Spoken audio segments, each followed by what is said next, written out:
You know, there's nothing like cracking that cellophane and pulling that record out. It just smells great.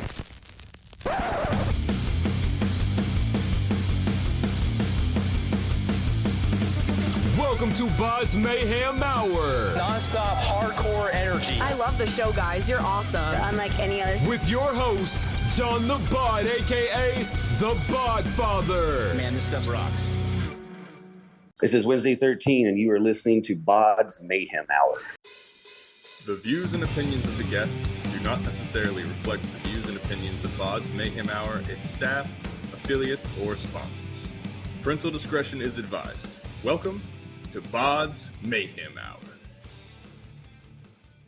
Hey everybody, welcome to BODS Mayhem Hour. I'm your host, John the Bod, aka the Bodfather, and as always, I'm bringing you guys and gals awesome interviews. Today, it's an honor and a huge privilege to welcome back Mr. Wednesday 13, and they have released their 9th full-length album entitled Horrifier via Napalm Records.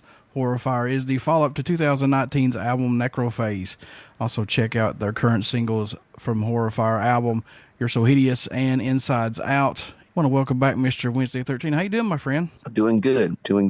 Just waking up here in Lincoln, Nebraska, I believe. We have a show tonight. So, yeah, I'm alive and I'm here.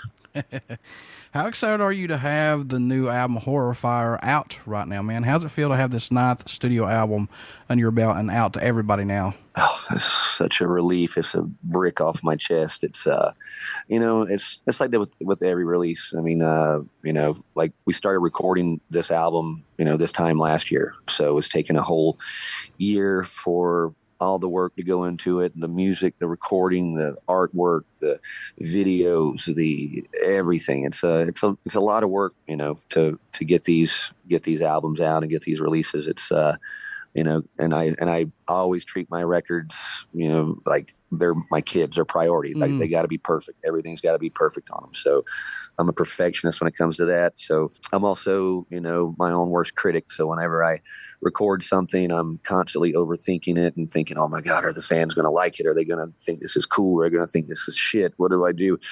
So to finally get it out and see the reaction and, because social media these days, everybody lets you know whether it's good or bad. So I was able to, see the reaction, and there is no bad reaction to it. I've found a couple people that just said, I don't like it. I like your older stuff better, but nobody like, for the most part, everybody said this is a great record or this is your best record that you've done. I don't know. I'm glad that it's out and it's got a positive reaction. Man, I've always liked your albums, but regardless if it wasn't horror related or whatever, I've always liked them. I just always liked your groove on how you did your stuff.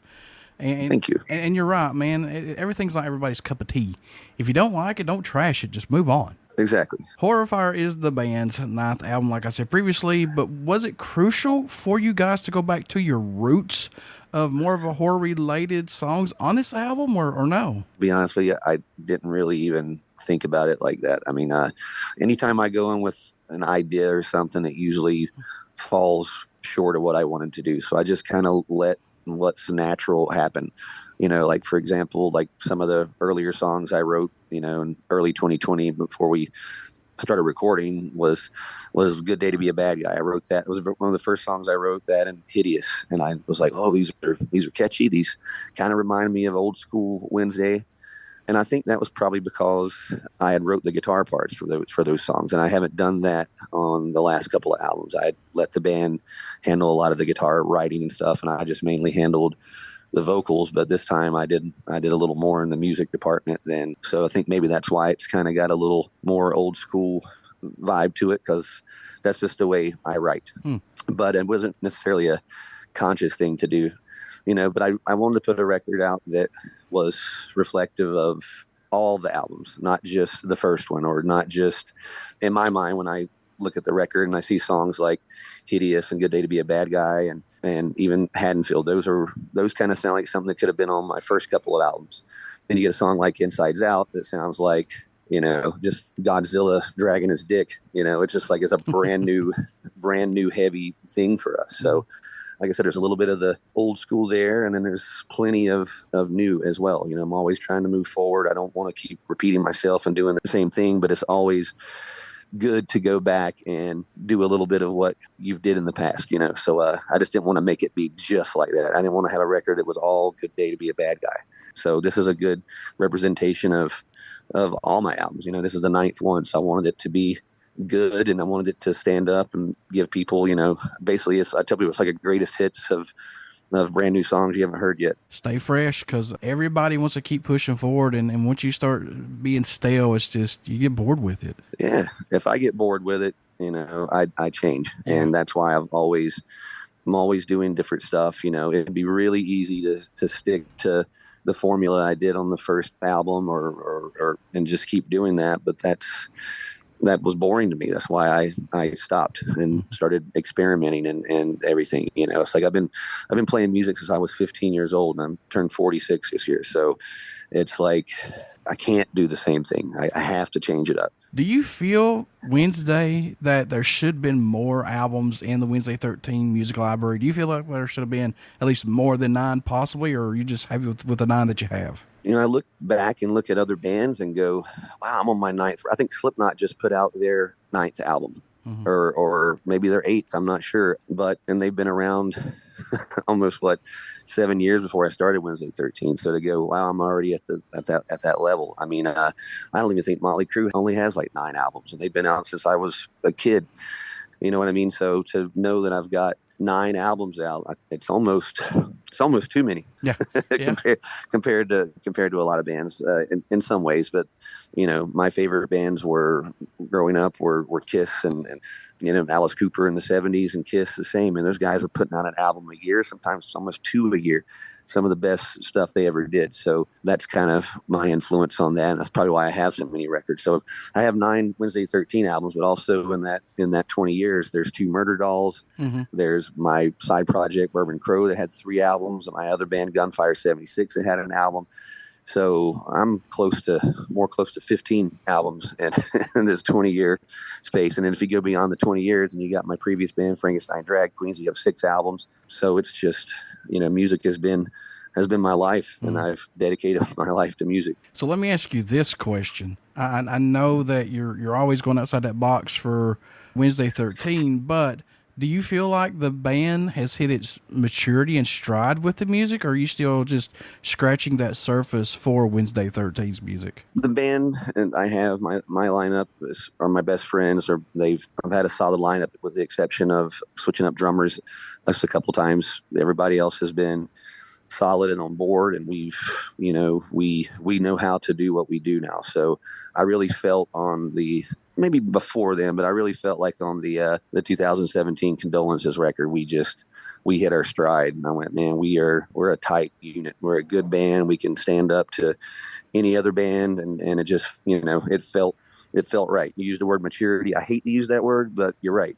We hit that maturity level with it. So, and that's something I wanted to do. We play shows with all kinds of artists. Like I said, I haven't mentioned yet, but we're going out on tour in January with a bunch of 80s glam bands like Enough's Enough and Pretty Boy Floyd and Faster Pussycat. We're doing like 3 or 4 shows. So our songs can cater to that audience. And then, in the past, we've done tours with Cradle of Filth, which is, extreme, black metal, and we made it work. But it wouldn't work if we didn't have the musicianship that we have within the band, because we can hang with anyone, pretty much, is how I feel. And I like how that music does that for you guys, because you can't just say, well, Wednesday 13 don't fit anywhere. Yes, they do. They fit in several types of genres. And I don't like using that word genre, but yeah, they fit in very different types of music around. So it fits perfectly. I think so too. And that's something a lot of bands can't do. Like I said, I love Cradle of Filth. I'm glad they're friends of ours. We were able to tour with them, but Cradle of Filth can't play with Faster Pussycat. Right, it wouldn't make sense. No, I can do shows with both, and it works for me. And that's something I don't think a lot of bands can do.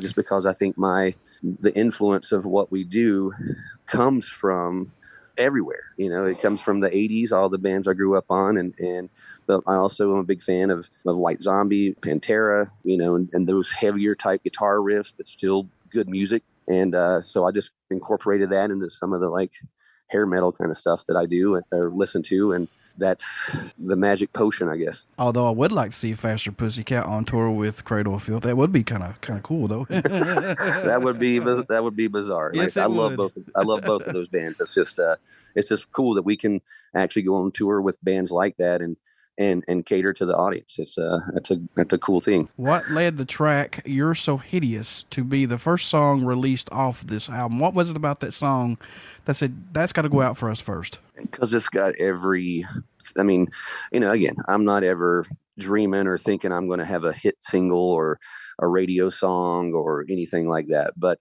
I always appreciate songs that are like that.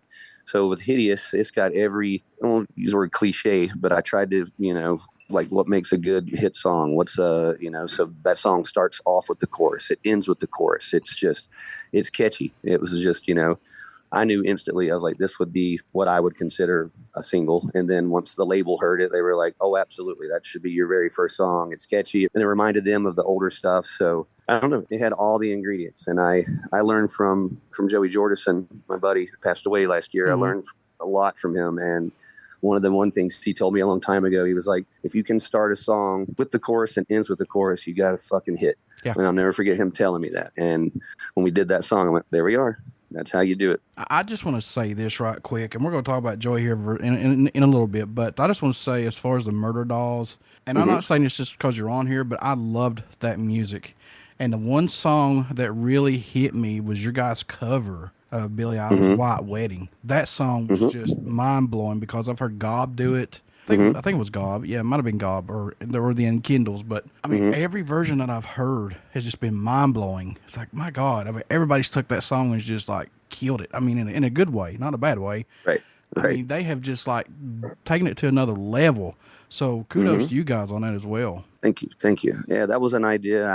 I did a White Wedding cover in my band in 1995 called Maniac Spider Track, just years before Murderdolls, and we covered that song and we played it in a couple of clubs, and I had a video of it. And when we were working on some bonus tracks or some extra songs for that album, I showed Joey that video. I said, what do you think of this cover of White Wedding? And he was like, that's genius. And he took the bare, version that I had and did what you hear on that. So that was Joey basically hearing something going, oh, I can make that better. I can make it bigger. He was a producer. A lot of people don't realize he wasn't just a drummer guy that came in. Like, he was involved in every aspect of everything, vocals, he was a producer. So he took that idea I had and made it sound the way you hear it. And you know what, Wednesday, man, there's a lot of people that are against that. They won't touch songs. They won't cover songs. They feel like it's taboo. What's your thoughts on that, man? I mean, because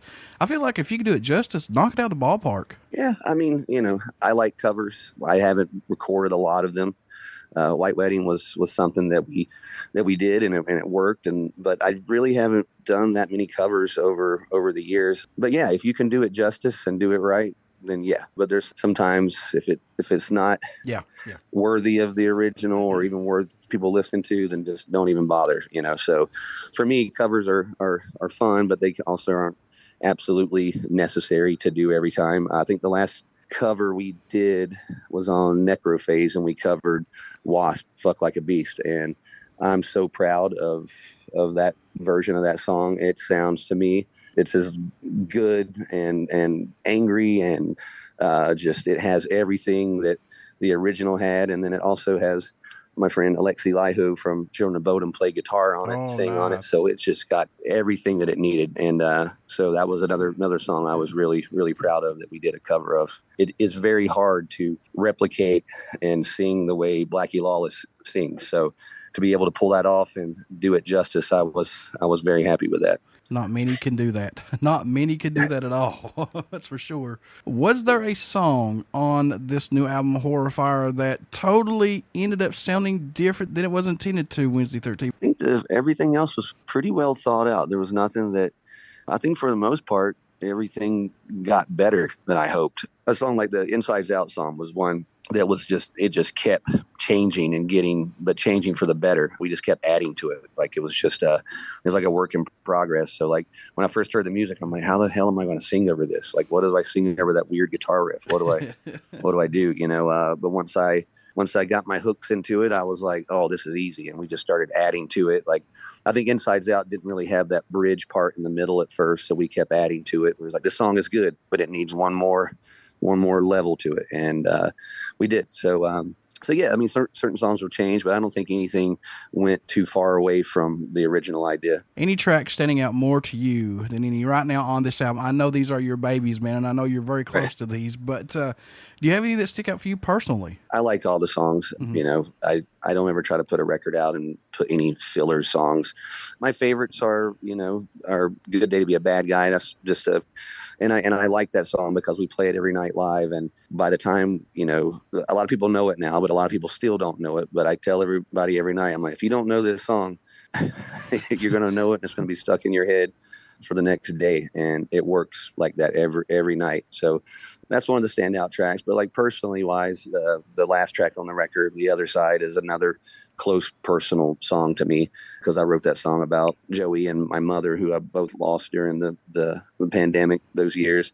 So yeah, that was a little touchy and emotional, but so that one definitely stands out to me. I don't know if it's the best song on the record or anything, but it's definitely the most emotional thing on the record or anything I've done in quite some time. Was that a song that you were surprised that you were able to write or came up with possibly? I mean, after looking at it, was you like, oh wow, I never thought I could do something like that? It was, again, I'm my own worst critic. I'm always second guessing myself. And, you know, it's easy to write horror movie songs or I walk with a zombie. I can write that stuff all day long. But when I actually got to channel my emotions and sing about something like death that close to me was difficult. So yeah, I had a hard time with that song as far as like recording it because I kept second guessing myself. And I think I gave up on that song at least 10 times just because I'm like, this is just too draining for me. But when I finally set my mind on it and went in and, like I said, I recorded this album myself. I did all the vocals and everything. I recorded them by myself. So I didn't really have anybody standing around going, oh, that's good, or do that again, or anything. I was my own judge and jury on it. So I just went in one day with a good attitude and I knocked it out and went back and listened to it and went, I think this might be okay. So yeah, the personal songs, like I said, I don't have many in my catalog, but those are the hardest ones to write, I guess, or the hardest ones for me to let people hear, if that makes any sense. It's like I'm exposed. My skeleton is completely out on that song. Oh yeah, I totally get it. It's like you're opening up your book to let everybody in to see your inside. I get it, man. I get it. Any songs that did not make this album that we could see on another album or an EP possibly by you guys? Possibly. I was just talking to someone earlier about that. Like there was another 20 song ideas that I had wrote, and I'm sure our guitarist has another handful of songs that he wrote that we demoed and did ideas for, but they just didn't, I don't know, it didn't feel right to me. Like I said, I wrote a lot of stuff that just at the end of the day when I went back and listened to it, it was too dark or too depressing to me, and I didn't want to do a post-COVID album that was depressing. So but I actually forgot about a lot of these songs. I'm going to go back and listen to them eventually and see if there's anything in the demo graveyard that's worth bringing back. I mean, a lot of people don't know that the second Murderdolls album, Women and Children Last, I would say 95% of that album and the music were demos of songs that I wasn't confident about. Oh, wow. And that's hard to believe because when I hear that album now, it is one of my favorite things I've ever recorded in my history. But it was Joey Jordison who heard those demos and went, Summertime Suicide, why'd you put this? This is a great song. I'm like, I don't know, is it? And like Nowhere. Those were two of the songs that stand out on that album to me that are like, they're just fan favorites. They're my favorite. But at one point I had put them in the lost pile of demos going, I don't know, so that's crazy to think that that album, which I love now and everybody else does as well, was basically a bunch of songs I wasn't sure about. But then I have someone like Joey Jordison who comes in, like I said, who is a producer who can hear the raw element of it and go, dude, I can make this huge. Maybe that was one of the meant to be things, man. Maybe that was meant to be stashed, and here comes Joey and say, "Hey, look, I man, think so. Like I said, any of those songs could have been on my Wednesday 13 records. I just had them in a demo pile, and he sorted through them and just went, "This is great. This is great. This is great." And I'm like, "Cool. All right, I'll give it another shot." So it's hard to believe. Like I said, I literally shake my head sometimes, going, "I can't believe it.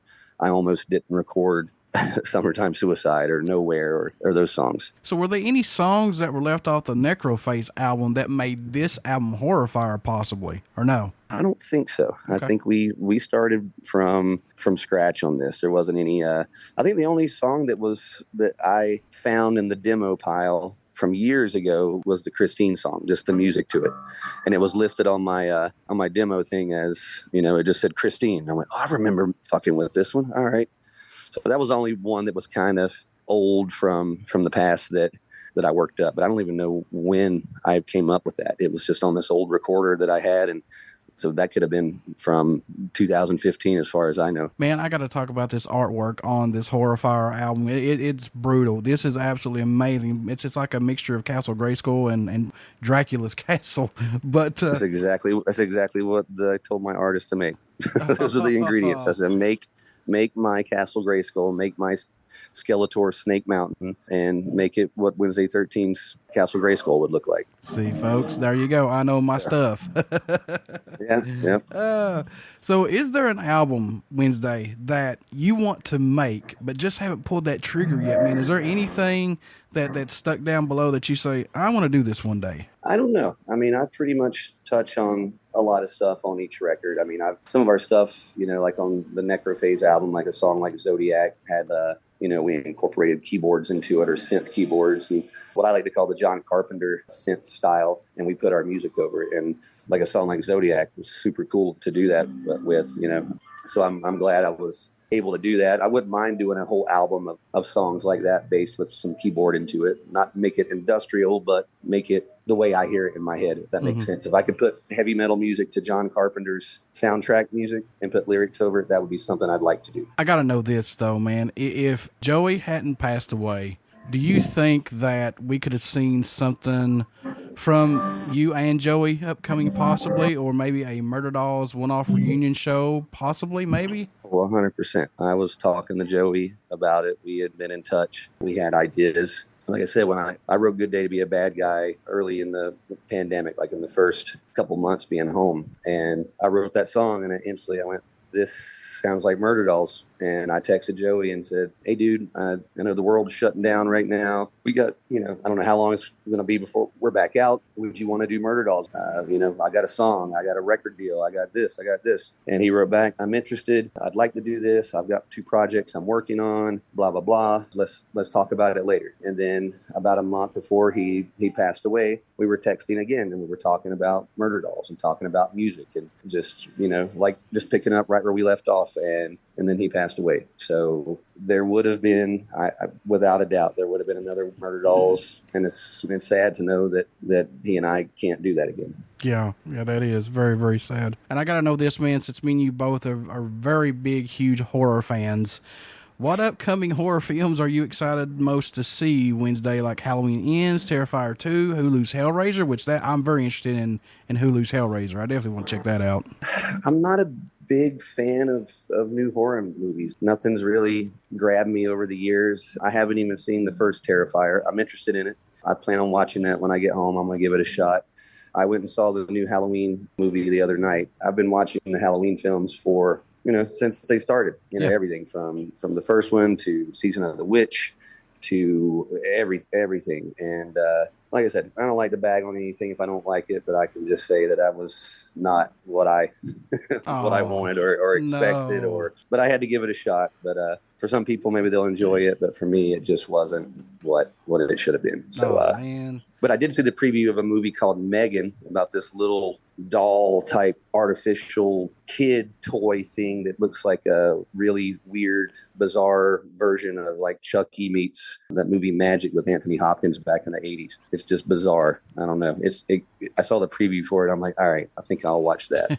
So I'm excited to see that. I don't even know what it's about. This is a little little girl that's like she's a artificial. Have you seen a preview for this? What I'm talking about? I have not seen that one yet. I'll go check it out after this. Check it out. It's like some lady buys her daughter a AI doll girl, and she just starts like taking over. Like wow. It's really bizarre, and it just looks weird. Like it's really, really weird. I know people are going to laugh at me when I say this, but I want to watch the new Winnie the Pooh one, the new horror one. I don't even know. I didn't know there was any of that. Oh, man, you need to check that out. It looks awesome. It looks like Christopher Robin left, and like 20 years later, he comes back, and the force is just dead, and now Pooh and Piglet are serial killers, pretty much. Ridiculous. That sounds fun. But cheesy, but good. You know that. Yeah. All right, folks, you want to get out and pick up Wednesday 13th's ninth full-length studio album entitled Horrifier via Napalm Records. It's out right now. Go check that out. And please check out their singles, You're So Hideous and Insides Out. Wednesday, how can folks stay in touch with you guys, buy this new album, everything along the lines of Wednesday 13? How can they do that, sir? All of our social media sites, Instagram, the official Wednesday13.com has all the links and everything to that. Napalm Records has you can order the album. We have it available on vinyl, on CD. There was a limited edition version that came with a Ouija board and blood splattered vinyl, but I think those are all sold out now. But yeah, everything's available. You can find it all on our sites and pick it up. It's perfect for the holiday Halloween season. And before I let you go, good sir, would you care to do another promo for my show? Sure. This is Wednesday 13, and you are listening to BODS Mayhem Hour. Everybody stick around. We got some great stuff coming up, and you only hear these interviews right here on BODS Mayhem Hour. Get out and check out our Facebook page. It has our podcast link and that YouTube link. You definitely want to subscribe to that YouTube link and follow everything that we've got. Hit that notification bell because we've got a lot of great cool stuff coming up. And check out, like I said, Wednesday 13th's ninth full-length studio album entitled Horrifier. You won't be disappointed. They got a lot of great stuff out. And Wednesday, man, thank you so much for coming back on the show. Thanks for having me.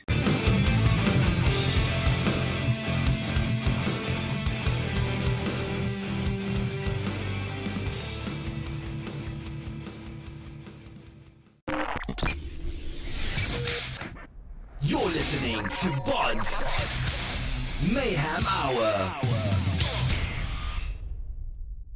Follow us on Facebook, Twitter, and Instagram.